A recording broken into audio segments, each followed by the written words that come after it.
Okay, have you ever wonder kung ano yung sagot kapag meron tayong non-zero number, dinivide natin sa 0? Okay, now, I give a representation for it. No? Let's say, meron tayong 10 divided by 2. Alam natin na ang sagot dyan ay 5. Di ba? And let's say we have 6 divided by 3. The answer is 2. Let's say 15 divided by 3. The answer is 5. But how about if we have 2 divided by 0? Actually, sa mathematics, ang term na ginagamit dito ay undefined. Ano ibig sabihin ng undefined? Meaning to say, it does not exist. Hindi siya nag-i-exist. Kahit gumamit ka ng upgraded modern calculator, ang lalabas yan ay math error. Or, kahit tanungin mo yung pinakamagaling na mathematician, ang sagot dyan ay undefined. Bakit undefined? Okay, now, kung mapapansin mo itong ating divisor na 2, if we multiply that to 5, ang sagot ay yung numerator which is 10. Diba? 2 times 5 is 10. Ganon din dito, if we multiply 3 times 2, the answer is 6. If we also multiply 3 times 5, the answer is 15. Okay? Now, let's assume na ang sinagot natin dito sa 2 divided by 0 ay 0. What is 0 times 0? Is it 2? Hindi. Diba? That's 0. Okay? Now, let's assume yung sinagot natin ay 2.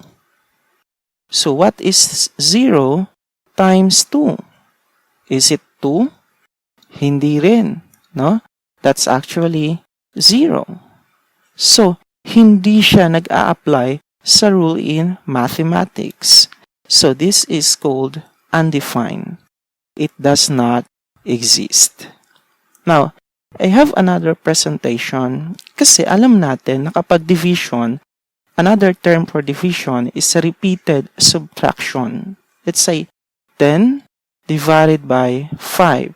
Ibig sabihin, ilang beses kang magma-minus ng 5 sa 10 para ang sagot mo ay 0.